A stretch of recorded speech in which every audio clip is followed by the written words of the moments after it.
And that's why there's so much pressure and so much attention. And that's why we're here doing this, because if it wasn't important, we wouldn't be here. So, I'm just, I'm excited that the Bears got a win. Get that bad taste out of their mouths from last Sunday night. It was one of the worst Bears games I've ever seen in my 28 years on this beautiful planet. So it was great to get that win. I don't care if it was a winless Carolina team or not. A win's a win. And each win is one step closer to a possible postseason bid. Yeah, it's a race to, 9 or 10 wins. 10 wins, I guess, to be really safe. But, more often than not, some of those 9 and 7 teams get in there. Some of them do get left out, like the Bears a few years ago. However, the Bears have 4 wins now, 4 through their first 5. So, the Bears are on pace to have quite a nice season. I think we're looking at 13-3. If you told me that we were going to win today by 17, by getting 29 net yards passing, I would have laughed in your face. Yeah, and then to have 4 interceptions on top of that, Pat, these teams combined had 91 net yards of passing. That's downright dreadful. I'm going to have to look through the almanac. I'm going to have to do some research tonight. That is really bad. Find out what the fewest amount of passing yards is, and for a team to get a win. I mean, all the more credit to the Bears' run game and the Bears' defense to win with 4 turnovers from the quarterback and less than 30 yards passing. I mean, wow. That deserves a wow, doesn't it? I think another thing that deserves a wow when you got to combine them. Pat, 33 third down attempts for both teams. Guess how many times they converted? Let's see. How about 6? 6. I got it. 6. Okay, that was just a guess on my part too. Well, you're on fire today. I honestly didn't. What can I say? 6 for 33. That's 6 for 33. That's pretty bad. Pretty bad. How many for the Bears and how many for the Panthers? Do you have that in your? 3 for 15. 3 for 18. Wow, that's pretty bad. 1 for 5 for one team, 1 out of 6 for the other team. So they were even. Pretty bad. There was it was I think 30 minutes the Bears had the ball, and Carolina had it for 29:45. Wow, really splitting down that time of possession there. So there was, I think, something like 39-40 second difference. Wow. In time of possession. That's okay. Let's flip the script a little bit here. We're talking about from the Bears' perspective here, but okay, if you're a Carolina fan, are you pretty discouraged by what you've seen out of Jimmy Clausen thus far? I mean, he is a rookie quarterback, 2nd-round pick out of the University of Notre Dame. 3 fumbles, Pat. And one of them was, he lost it on the exchange. Yeah, that's pretty bad. Yeah, Julius Peppers got a nice just slipped right out of his hand. He went to go give it to, was it D'Angelo or was it Jonathan Stewart on that play? I can't remember which back it was D'Angelo. Exactly. Yeah, but, if I'm a Carolina fan, I know it's, I guess you could look at Sam Bradford, look at what the kind of success he's having for St. Louis. Already matched last season's win total for the Rams.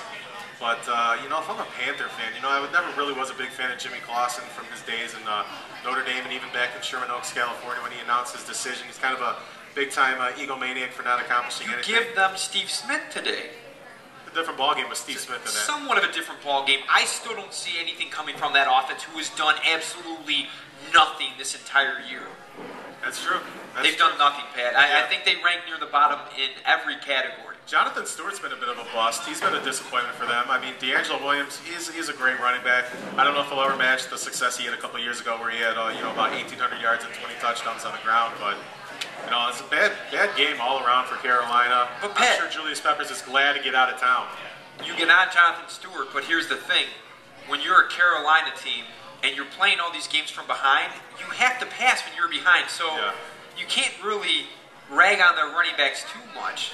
Because, everybody that plays them pretty much knows you got to stop the running. That's it. Exactly. They're a one-dimensional team, just kind of like back to the Bears. They've been a one-dimensional team. They've had no balance. And, in the NFL, you can win being a one-dimensional team against the Lions or the Rams or the Browns, what have you, the Panthers. But, to win in this league, you talk about the Saints, they have Drew Brees throwing for 5,000 yards every year. But they have Pierre Thomas. You talk about the Colts, they have Peyton Manning, but they also have Joseph Adai. Donald Brown. Yeah, exactly. And, in years past, Edgerrin James, they have that complement. You have an outstanding passing game, but you can't be too one-sided. You got to be balanced. You can't be weighing toward one side or the other. So hopefully, that's why I'm saying, hopefully maybe this one-week vacation for Jay Cutler was a chance for the running game and the offensive line to kind of audition themselves a little bit, see what they can do. Granted, it's still very discouraging that they can't churn out some of those 3rd and shorts and those tough yards at the goal line. Todd Collins, they never should have put the ball in his hands. on that drive where he ended up throwing that interception to Ed Jackson, the big, massive D tackle for the Panthers. Had our offense start off 3 for 3, scoring on their first 3 drives. Then we did this. We had 2 picks, a punt, an interception, and a punt. So we finished up with, I think it was 5 drives for 75 yards, 3 turnovers. Yeah, I mean, it started out great. It's going to be tough to match that pace.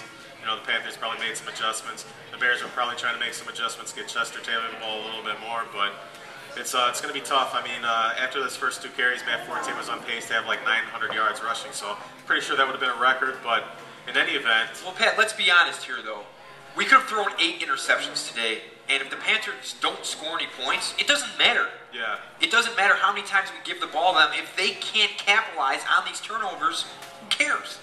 Yeah, I mean, you know, from the Bears' point of view, I don't want them turning the ball over, but yeah, I mean, you know, if they were playing a great team, if they were playing the Vikings, they were playing the Packers, you know, even if they were playing the Cowboys or even the Lions, if they had this many turnovers, it's just a recipe for disaster. You don't want to get in that kind of routine where you just have to turn it over on the defense and let the defense make play after play after play. But again, you know, the Bears' defense has been solid all year. Even in that loss to the Giants, it got kind of overshadowed based on how poorly the offense played, particularly the offensive line and Jay Cutler. But the defense has been solid all 5 games now. There was a couple interesting coaching challenges, weren't there? Yeah, you know, Lovie Smith, you know, that's been his bugaboo. It's head scratching. He'll challenge some of the most insane calls when it's just clear as day, and he'll challenge it. The Bears will lose a timeout, but it's kind of unfortunate. Lovie Smith, that's kind of been one of his big red flags, no pun intended, as far as his coaching performance goes. Well, aren't these coaches pretty similar, though? Yeah, they're pretty similar. You know, they both like to win with a strong run game and behind their defense. Yeah. But, and like you said, make some interesting challenges. Like I remember one in particular. I think it was an out pattern that gained about 8 yards. That it was pretty clear that Brandon LaFell did not have possession of the ball. Yeah, the rookie. And even still, Pat, even if he does make the catch, they're 3 or 4 yards short of the first down, and it's 4th down. They're going to punt. Why challenge that? Yeah, I can't remember the exact. In the early going. I can't remember What's the exact. point? Can't remember the exact field position there. Maybe they. It was just on the other side of the 50. Okay, so. They were in our territory, just maybe, barely. Maybe if it was about a 4th and 2-ish or less, maybe John Fox would have been entertaining thoughts of going for it because we talked about it. They didn't even get it because it wasn't even a catch. You know, I guess so. When you're winless, you're kind of grasping at straws there. Yeah, sometimes you got to get a little bit desperate. But yeah, a couple of interesting calls there. We saw a couple back-to-back calls on the Chester Taylor near touchdown. And Carolina thought they had a fumble, but Chester Taylor was down on the ground for about 3 seconds before that ball popped loose. So both teams lost timeouts there in the early part of the first quarter, or early part of the second quarter, I should say. But yeah, that's been Lovie Smith's bugaboo his entire coaching career. Just some mind-numbing, head-scratching moments as far as challenges go, losing timeouts. I mean, you got to hang on to those timeouts, folks. You know what I'm going to be looking forward to, Pat, when I check some of these stats is our starting field position, because again, that is what I feel this team's biggest strength. We always seem to be starting the ball from very positive field position. Well, you know, when the Bears went to the Super Bowl and when they were in the playoffs for those few years in a row, it was based on their strong special teams play. We talked about Coach Dave Tolv and how phenomenal he is. Not just on as far as Devin Hester and Daniel Manning go, they both made it to Pro Bowls.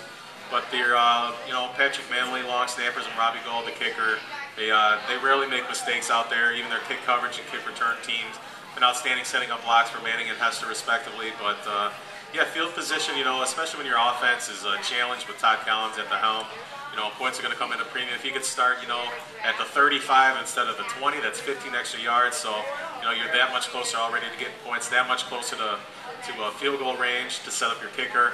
And plus, you know, it's just a little bit more for added confidence, you know, for Todd Collins. Hey, we're starting at the 40 today instead of taking a touchback at the 20. So it makes all the difference in the world when you're starting a game from a momentum standpoint to have great field position. Absolutely. And that wears on the defense. That wears on the defense's psyche. Like, gosh, you know what? Are you ever gonna actually put us in position here to possibly stop them instead of 2 first downs and a field goal, 2 first downs and a field goal? I mean, one what do you play expect? There at the 30, you know, and it's, you know, already in field goal range. And it even goes back to the other side with Brad Maynard And if the offense does sputter, you know, they can Brad Maynard can pin him back inside the 20. He's been doing that for his entire NFL 15-year career, so he's been no stranger to pinning the opposition back. So that's it is demoralizing, you know, when you're starting drives inside your 15, inside the 20, especially with a rookie quarterback. That's 80 yards to go for a touchdown. It might as well be 800 yards because with Carolina, they're not getting there, quite frankly. Jimmy Clausen is noticeably uncomfortable. Pat. Very unnoticeably uncomfortable and doesn't look like he is ready. And that's, I guess, a knock on me in my opinion, because I had high hopes from him. I actually thought that he would be the most NFL-ready quarterback coming out of this draft. And right now, brought up Sam Bradford, I wasn't big on him either. But you got to look at the proof is in the pudding. Exactly. So in this so far, yes, I am not liking, but I guess for good reason. You can't blame it all on him. Quarterback always gets too much of the credit, and they get all the credit and all the blame, whether it's deservedly so or not. I mean, it's the quarterback; it's the most important position in the NFL. So that's why they get. That's why Sam Bradford got about $60 or $70 million guaranteed money. That's why Peyton Manning, Tom Brady, Drew Brees. That's why they're the most. They're always in the MVP consideration. That's why the left tackle position is the second highest paid position in the NFL, because they got to protect those guys. It's like the insurance policy for the quarterbacks. You doing all right over there? Something? You okay? Smiling? You're laughing? You're We're just having a great time here at the Brickhouse. Packed house, absolutely phenomenal atmosphere. Okay. There's something you're not telling me. No, maybe I'll tell you after we eat. Mr. Patrick Schmidt, the international man of mystery himself, or should I say the most incredible man. There you go. There you go. But you think Jimmy Clausen's regretting foregoing his senior year of eligibility at the University of Notre Dame? No, not at all, because he's still getting paid. And he still has a chance to develop his game, and there's not. I mean, everybody knows this Carolina team is not a finished product by any means. So they're young, they have time. They're definitely rebuilding. Yeah, they're probably another wide receiver away from really having I mean, as long as they keep D'Angelo Williams and Jonathan Stewart back there, pretty solid offensive line. Granted, they were missing Jeffrey Ota, the former first-round pick out of the University of Pittsburgh, but between Jordan Gross and Jeff Ota, Ryan Khalil at center, those are three outstanding young offensive linemen. I wish the Bears had young offensive linemen. We really don't get to say young, talented offensive linemen too much when we're talking about Chicago football, but between those guys, they might be one great playmaker away on offense from really giving Jimmy Clausen some weapons. But and they didn't have great field position either, Pat, the Panthers, for Jimmy Clausen's defense. Well, I mean, you look at the one time, I think they started from, I think it was their 22, and they ended up getting pushed back inside their 10. So they're left with a third and 32. Well, that was Jimmy Clausen. I think that was the fumble snap, right, where they lost 10 or 11 yards. Yes. Yeah. So, they started at the 20, but then one boneheaded Jimmy Clausen play later, they're back at the inside the 10-yard line. But yeah, Jimmy. Is that their MO for the season? Well, the Panthers, yeah, they're going to have to live with Jimmy Clausen. I mean, you throw a. No, I'm talking about the 0 for 12 on takeaways. Oh, they'll bound to score some points off of some turnovers sooner rather than later, I would assume. But I'll be interested. I want you to look that up for me too. What is the record? Meaning the streak, and it would be a bad streak for most takeaways with 0 points gained. Correct. That would be quite the interesting factoid right there. And you got to think the Panthers are right around that record threshold right there. But who knows? 12 takeaways. I mean, the defense is getting the takeaways. 12 takeaways through 5 games. That's a pretty good ratio right there, over 2 a game. So, I mean, the defense is trying to keep them in the game. They know they're already playing at a disadvantage because, they've lost Julius Peppers, they lost Chris Harris. They're kind of rebuilding on the fly, and they're playing with a rookie quarterback. So they know it's going to be tough to score points from that offensive side of the ball. So, hey, they're making forcing those turnovers, getting those takeaways, trying to get some easy points that way. But it's just not happening yet for the Carolina offense. The Rugged Rangers of the Roundtable streaming to you live this special Sunday, doing a Bears post-game show from the Brickhouse in Downers Grove.